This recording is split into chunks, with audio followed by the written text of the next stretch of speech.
এই দুনিয়ার মানুষ, আমি আল্লাহ রাব্বুল আমিন তোমার জন্য এমন বিধান দিলাম যেইটার তুলনার কিছুই হতে পারে না, যেইটার সমকক্ষ আর কিছুই হতে পারে না। আর তোমার যত সমস্যা আছে কিয়ামত পর্যন্ত, আল্লাহ বলছেন সব সমস্যাগুলোর জন্য রব্বুল আলামিন কোরআনুল কারীমের মধ্যে উত্তম ব্যাখ্যা ঢুকায় রেখেছেন।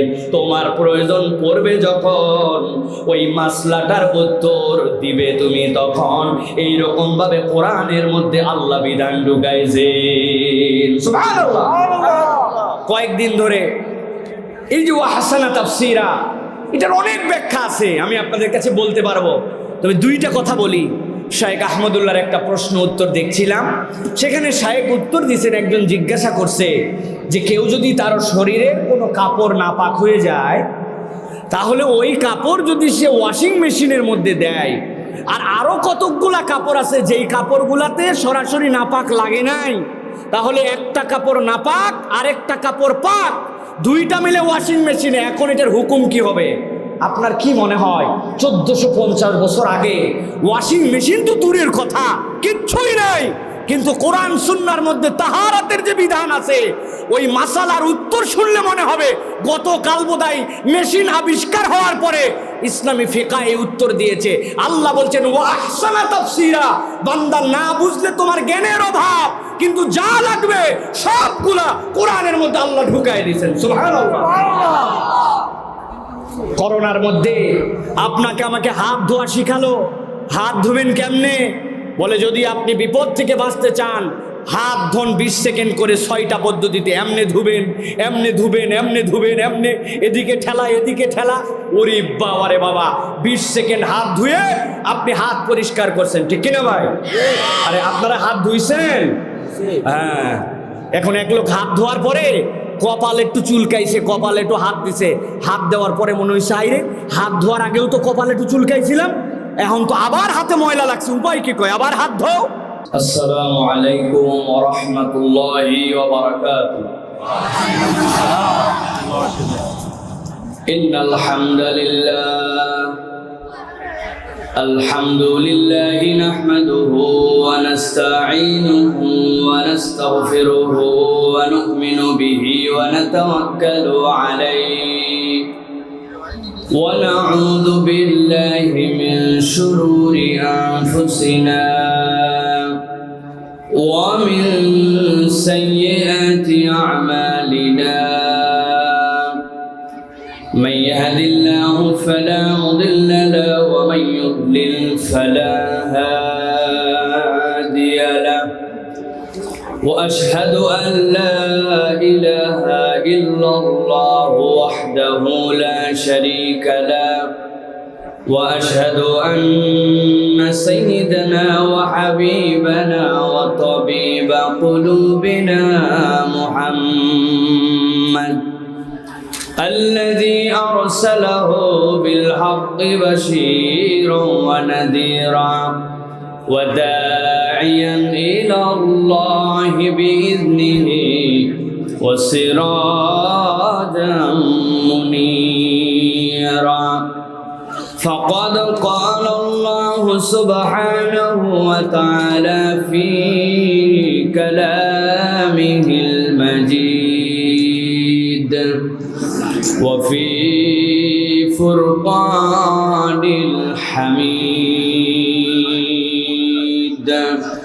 أعوذ بالله من الشيطان الرجيم. بسم الله الرحمن الرحيم.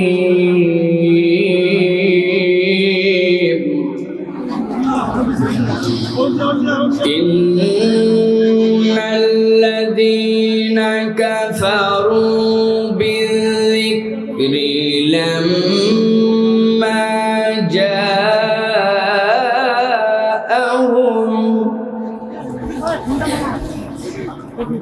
لما جاءهم وإنه لكتاب عزيز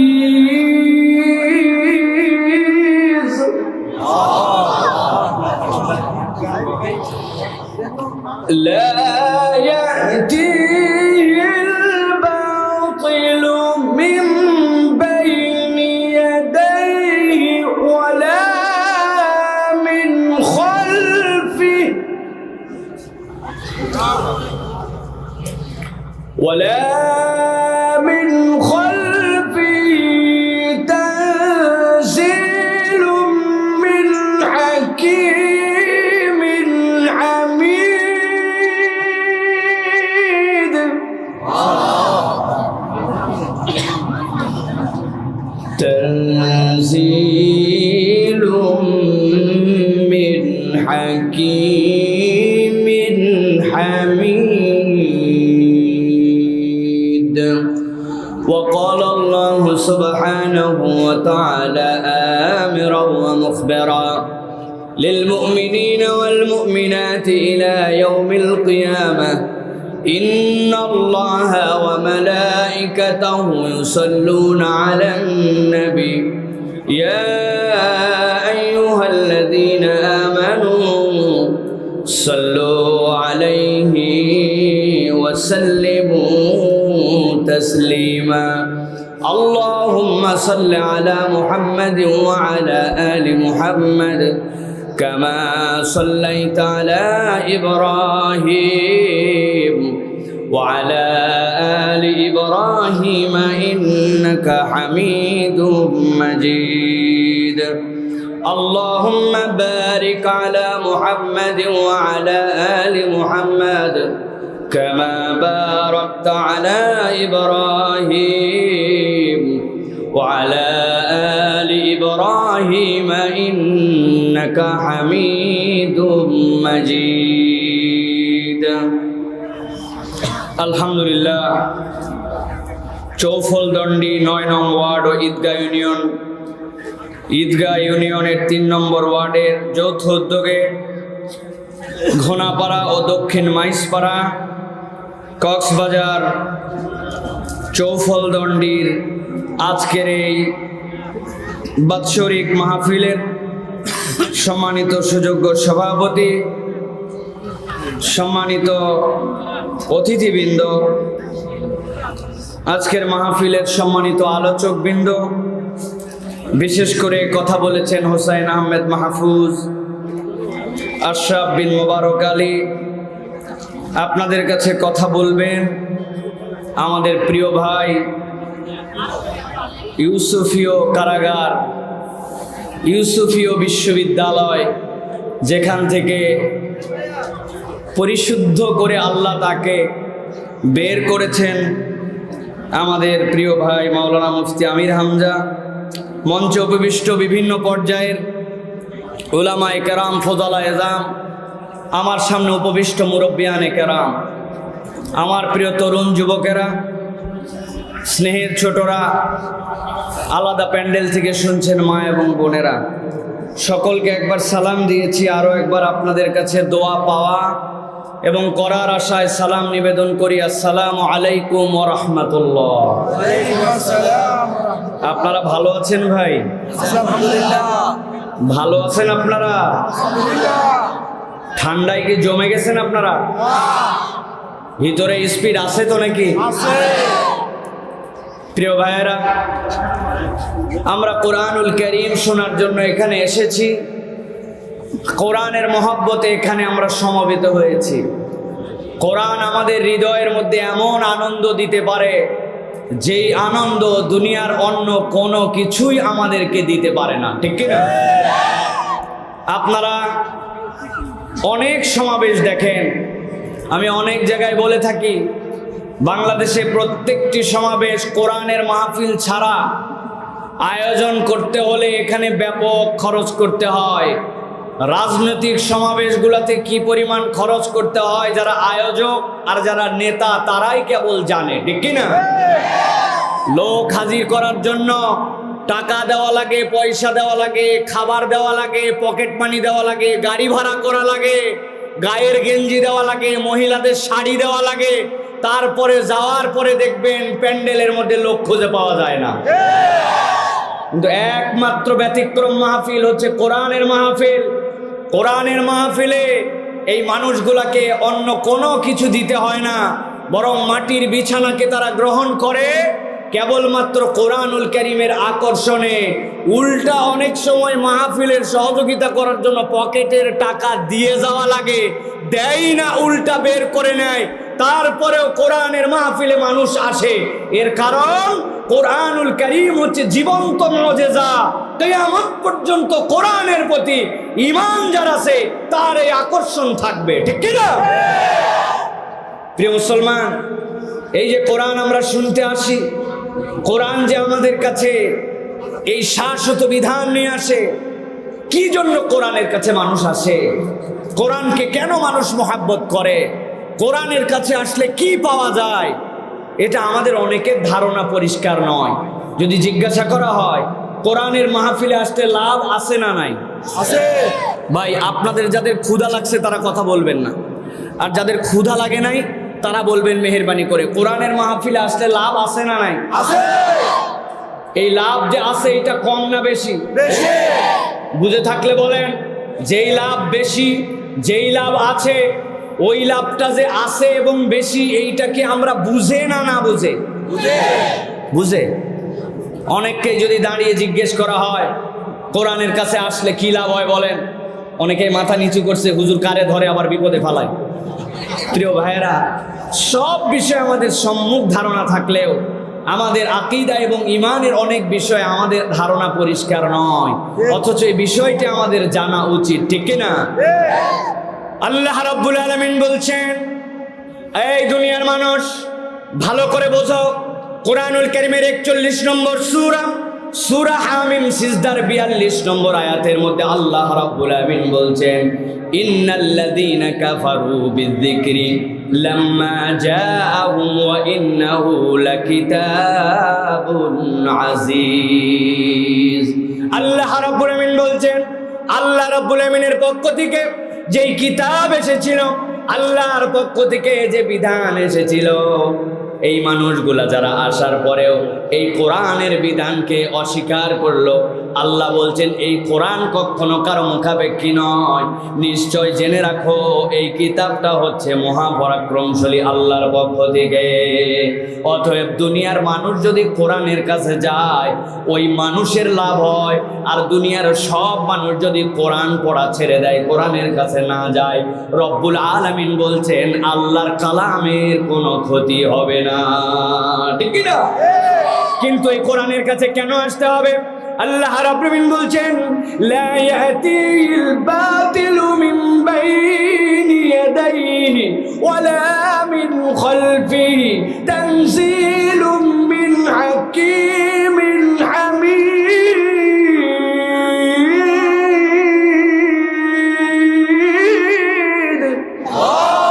এই দুনিয়ার মানুষ, আল্লাহ রাব্বুল আলামিন চ্যালেঞ্জ দিলেন, লা ইয়াতিহিল বাতিল, এই যে কোরআন তোমাদেরকে দেওয়া হলো, যে কোরআন শোনার জন্য তোমরা আসছো, এই কোরআনের সামনে থেকে, পেছন থেকে, ডান থেকে, বাম থেকে কখনো কোনো বাতিলের মধ্যে প্রবেশ করতে পারবে না, কোরআনের মধ্যে অন্য কিছু ঢুকতে পারবে না। একমাত্র অথেন্টিক বিধান হচ্ছে এই জন্য কোরআন। যেই কোরআনের কাছে তুমি আসবে, ওই কোরআনকে যদি একবার গ্রহণ করে নাও, ওই মানুষটাকেও কোনো বাতিল আঘাত করতে পারবে না, বাতিল তাকে সংস্পর্শ করতে পারবে না। কোরআনওয়ালা মানুষ এই জন্য আল্লাহর কাছে জান্নাতি মানুষ, ঠিক কি না? আপনার দেশের সংবিধান মাঝে মাঝে পরিবর্তন করতে হয়, যারা যার মতো স্বার্থ যখন লাগে তখন পরিবর্তন করে, ইচ্ছা মতো সংস্কার করে, ঠিক কি না? করার পরে ঝামেলা বাড়ে, ঝামেলা কমে না, দিনকে দিন ঝামেলা বেড়ে যায়। কিন্তু আল্লাহ গ্যারান্টি দিলেন, লা ইয়াতিহিল বাতিলু মিন বাইনি ইয়াদাইহি ওয়ালা মিন খালফি, এই কোরআনের ডান বাম সামনে পিছে কোনো জায়গা থেকে কিছু প্রবেশ করতে পারবে না। এটা সংরক্ষণ করার দায়িত্ব আল্লাহ নিয়েছেন। মুফাসসিররা বলছেন, এই আয়াত দ্বারা আল্লাহ বোঝাতে চান, কোরআন যদি কারো অন্তরের মধ্যে একবার ঢুকে যায়, আল্লাহ যেরকম কোরআনকে হেফাজত করবেন, বাতিল ঢুকবে না। ওই মানুষের সাথে কোরআন সংশ্লিষ্ট হলে আল্লাহ ওই মানুষকেও সংরক্ষণ করবেন, ওই মানুষ কখনো বিপদগামী হয়ে যাবে না। সুবহানাল্লাহ। ভালো করে বোঝার চেষ্টা করেন। আল্লাহ রাব্বুল আলামিন এই জায়গাতে যে বলেছেন, ইন্নাল্লাযীনা কাফারু বিযিকরি, আহসানুল বায়ানের ভিতরে মুফাসসিররা ব্যাখ্যা করছেন, এই যে ইন্না, যে শব্দটা ইন্নার খবর হিসাবে আল্লাহ বলছেন, দুনিয়ার মানুষ ভালো করে বুঝে নাও, ইজা ইউজাজাউনা বিকুফরিহিম হালিকুন। তুমি যদি কোরআন থেকে সরে একবার যদি তুমি কুফরির মধ্যে যাও, কোরআনের বিধানকে তুমি যদি পছন্দ না করো, আল্লাহ বলছেন এই অপছন্দ করার কারণে, এই কুফরি করার কারণে, কোরআন থেকে দূরে সরে যাওয়ার কারণে হালিকুন, ওই মানুষগুলার দুনিয়াও ধ্বংস হবে, আখিরাতও ওই মানুষগুলার বরবাদ হবে। এই জন্য কোরআনওয়ালা মানুষ দুনিয়াতেও সফল, কোরআনওয়ালা মানুষ আখিরাতেও সফল, ঠিক কি না? তাহলে কোরআন শুনতে আসলে লাভ আছে না নাই? এবার বুঝে বলেন, লাভ আছে না নাই? আল্লাহ রাব্বুল আমিন এরপরে বলছেন, এই দুনিয়ার মানুষ ভালো করে বোঝো, এই কোরআনুল কারীম, যেই কোরআনকে তোমাদেরকে ধারণ করতে বললাম, কেন বললেন? আল্লাহ বলছেন, ওয়ালা ইয়াতুনা বিমাসালিন ইল্লা জিনাকা বিল হাক্কি ওয়া আহসানা তাফসীরা। সূরা ফুরকানের 33 নম্বর আয়াত। আল্লাহ রাব্বুল আমিন বলছেন, এই দুনিয়ার মানুষ, ওয়ালা ইয়াতুনাকা বিমাসালিন ইল্লা জিনাকা বিল হাক্কি, এই দুনিয়ার মানুষ তোমাদের কাছে যে কোরআন দেওয়া হয়েছে এইটার কোনো তুলনা নাই। কোরআনের তুলনা আছে? ভালো করে বুঝে বলেন, কোরআনের তুলনা আছে? এখন আপনি যদি বলেন আমাদের সংবিধানে তো চোরের জন্য দণ্ডবিধি আছে, আছে কিনা? আমাদের সংবিধানেও কোনো নারীর সাথে যদি বেইজ্জতি করা হয় তাহলে তার জন্য শাস্তির বিধান আছে কিনা? কিন্তু আপনি যদি কোশ্চিনকালেও একবার এটা বলে ফেলেন যে আমাদের প্রচলিত যে সংবিধান, প্রচলিত যে আইন, এই আইনও ভালোই, কোরআনের আইনও ভালো, কিন্তু যেটা আছে এটাও খারাপ না, মোটামুটি ভেবে চিন্তে সংস্কার করে করে একটা পর্যায়ে আনা হয়েছে, আপনার ঈমান তৎক্ষণাৎ চলে যাবে। আপনি বোঝেন নাই, ভালো করে খেয়াল করেন। আল্লাহ রাব্বুল আলামিন বলছেন, ওয়ালা ইয়াতুনাকা বিমাসালিন ইল্লা জিনাকা বিল হাক্কি ওয়া আহসানা তাফসীরা। এই দুনিয়ার মানুষ, আমি আল্লাহ রাব্বুল আমিন তোমার জন্য এমন বিধান দিলাম যেইটার তুলনার কিছুই হতে পারে না, যেইটার সমকক্ষ আর কিছুই হতে পারে না। আর তোমার যত সমস্যা আছে কিয়ামত পর্যন্ত, আল্লাহ বলছেন সব সমস্যাগুলোর জন্য রব্বুল আলামিন কোরআনুল কারীমের মধ্যে উত্তম ব্যাখ্যা ঢুকায় রেখেছেন। তোমার প্রয়োজন পড়বে যখন, ওই মাসলাটার উত্তর দিবে তুমি তখন। এইরকম ভাবে কোরআনের মধ্যে আল্লাহ বিধান ঢুকাইছেন। সুবহানাল্লাহ। কয়েকদিন ধরে এই যে ওয়াহসানা তাফসীরা, এটার অনেক ব্যাখ্যা আছে, আমি আপনাদের কাছে বলতে পারবো, তবে দুইটা কথা বলি। শায়েখ আহমদুল্লাহর একটা প্রশ্ন উত্তর দেখছিলাম, সেখানে শায়েখ উত্তর দিয়েছেন, একজন জিজ্ঞাসা করছে যে কেউ যদি তার শরীরের কোনো কাপড় নাপাক হয়ে যায়, তাহলে ওই কাপড় যদি সে ওয়াশিং মেশিনের মধ্যে দেয়, আর আরো কতকগুলা কাপড় আছে যেই কাপড়গুলাতে সরাসরি নাপাক লাগে নাই, তাহলে একটা কাপড় নাপাক আর একটা কাপড় পাক, দুইটা মিলে ওয়াশিং মেশিনে, এখন এটার হুকুম কি হবে? আপনার কি মনে হয় 1450 বছর আগে ওয়াশিং মেশিন তো দূরের কথা, কিচ্ছুই নাই, কিন্তু কোরআন সুন্নাহর মধ্যে তাহারাতের যে বিধান আছে, ওই মাসালার উত্তর শুনলে মনে হবে গতকাল বোধহয় মেশিন আবিষ্কার হওয়ার পরে ইসলামী ফিকহ এই উত্তর দিয়েছে। আল্লাহ বলছেন, ওয়া আহসানা তাফসীরা, বান্দা না বুঝলে তোমার জ্ঞানের অভাব, কিন্তু যা লাগবে সবগুলা কোরআনের মধ্যে আল্লাহ ঢুকায় দিয়েছেন। সুবহানাল্লাহ। করোনার মধ্যে আপনাকে আমাকে হাত ধোয়া শিখালো, হাত ধুবেন কেমনে? বলে যদি আপনি বিপদ থেকে বাঁচতে চান, হাত ধোন 20 সেকেন্ড করে 6টা পদ্ধতিতে, এমনে ধুবেন, এমনে ধুবেন, এমনে ধুবেন, এমনে, এদিকে ঠেলা, এদিকে ঠেলা। ওরে বাবা রে বাবা, 20 সেকেন্ড হাত ধুয়ে আপনি হাত পরিষ্কার করছেন, ঠিক কিনা ভাই? আরে আপনারা হাত ধুইছেন? হ্যাঁ। এখন এক লোক হাত ধোয়ার পরে কপাল একটু চুলকাইছে, কপালে একটু হাত দিছে, হাত দেওয়ার পরে মনে হয়েছে আইরে হাত ধোয়ার আগেও তো কপালে একটু চুলকাইছিলাম, এখন তো আবার হাতে ময়লা লাগছে, উপায় কি? কয় আবার হাত ধো। আবার হাত ধুইছে, হাতটা ধোয়া শেষ, খানিকক্ষণ পরে বাম হাতের এই জায়গায় আবার একটু চুলকানি লাগছে। মানুষ চুলকায় না? একবার চিন্তা করছে কোনো জায়গায় আর চুলকাবো না, 2 হাত সোজা করে রাখবো, তখন দেখবেন সব জায়গায় চুলকায়, ঠিক না ভাই? এখন ওই লোকের বাম হাত চুলকাইছে, চুলকানোর পর মনে হয়েছে আরে আমার তো হাত ধোয়ার আগে বাম হাতও একবার চুলকাইছিলাম, তাহলে তো আবার লাগছে আমার হাতের মধ্যে, উপায় কি? কয় আবার হাত ধো, ধুতেই থাকো, ধুতেই থাকো, তোর সাবান স্লো নাকি রে? আছে না ভাই? এই কথা বলার উদ্দেশ্য ওয়া আহসানা তাফসীর আর ব্যাখ্যা বোঝেন। আপনার হাত ধোয়ানো মডার্ন ওয়ার্ল্ড শিখালো সেই দিন। আল্লাহ 1450 বছর আগে নবীকে হাত ধোয়া শিখাইছেন। হাত ধোয়া এরকম করে ধুলে হবে না, আগে কবজি ধন। দুনিয়ার সবাই হাত ধোয়ায়, কুলি করা শিখায় না, নাকে পানি দিয়ে পরিষ্কার করা শিখায় না। এরপরে এই মাথার থেকে এই মাথা, এই মাথার থেকে এই মাথা পরিষ্কার করা শিখায় না। 3 বার করে ধন। হাতের এইটুক ধুলে হবে না, কমসে কম এই পর্যন্ত ধন। মাথাটাও মশাও করেন। দুনিয়ার সবাই সব ধোয়ায়, কিন্তু কেউ পা ধোয়ায় না। দুনিয়ার যেই লোক হাতও ভালো করে ধুইছে, মুখ দিয়ে থুতু ফেলছে, আরেকজন হেঁটে আসছে, পায়ের মধ্যে ওইটা লাগছে, ওইটা নিয়ে ঘরে গেছে, ডাইনিংয়ে গেছে, ওইটা নিয়ে তো বিছানার উপর উঠছে, ওর তো বিছানা পর্যন্ত না পাক। আল্লাহ বলছেন পা খালি ধোও না, ওয়াইলুল লিল আকাবি মিনান নার। আল্লাহ নবীকে দিয়ে বলছেন এলোমেলো করে ধুলেও হবে না, গোড়ালি সহ ভালো করে ধোও। আল্লাহ বলছেন ওয়া আহসানা তাফসীরা, তুমি হাত ধোয়াইছো আজকে, আর আল্লাহ 1450 বছর আগে আল্লাহর বিধান কিয়ামত পর্যন্ত আপডেট, ঠিক কি না? আল্লাহ রাব্বুল আলামিন বলছেন এই যে কোরআনের কাছে আসলে তোমরা, এই কোরআন তোমাদেরকে কি দিবে? এই কোরআনের প্রকৃত কাজ কি হবে? ঠান্ডা মাথায় কথা বুঝে যান। আল্লাহ বলছেন রসুল আপনি জানায় দেন। কোরআনুল কারীমের 21 নম্বর সূরা, সূরা আম্বিয়া, সূরা আম্বিয়ার 18 নম্বর আয়াতের মধ্যে আল্লাহ রাব্বুল আমিন বলছেন বাল নাকযিফু বিল হাক্কি আলাল বাতিল ফায়াদমাগুহু ফাইদা হুয়া যাহিক ওয়ালাকুমুল ওয়াইলু মিম্মা তাসিফুন। আল্লাহু আকবার। আল্লাহ রাব্বুল আমিন বলছেন এই কোরআন যেটি তোমাদেরকে দেওয়া হলো কি কাজ হবে? আল্লাহ বলছেন বাল নাকযিফু বিল হাক্কি আলাল বাতিল। এই দুনিয়ার মানুষ এই কোরআন আঘাত করবে কোথায় জানো নাকি? এই কোরআন, এই হক, এই ইসলাম আঘাত করার জন্য এসেছে। মুসলমানদেরকে কেবল নমনম করে থাকার জন্য নয়, মুসলমানদেরকে কেবল চুপটি মেরে থাকার জন্য, পরাজিত হিসাবে থাকার জন্য নয়, বরং কোরআন এসেছে তোমাদেরকে বিজয়ী বানানোর জন্য। বাল নাকযিফু বিল হাক্কি আলাল বাতিল, এই কোরআন আঘাত করবে বাতিলের উপরে। কেমন আঘাত করবে? আল্লাহ বলছেন ফায়াদমাগুহু ফাইদা হুয়া যাহিক।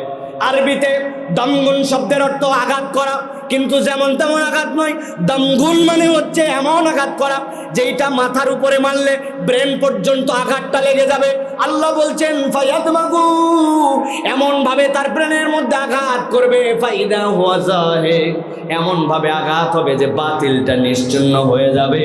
আল্লাহ রাব্বুল আমিন এই জন্য কোরআন আপনাকে আমাকে দিয়েছেন, কেননা কোরআনের প্রকৃত কাজ হবে এমন পরিবর্তন করা, যেই পরিবর্তন আপনার মেধা আর মগজে হবে। আপনার মেধা আর মগজে পরিবর্তন না হলে প্রকৃত পরিবর্তন সমাজে সম্ভব নয়, ঠিক কি না?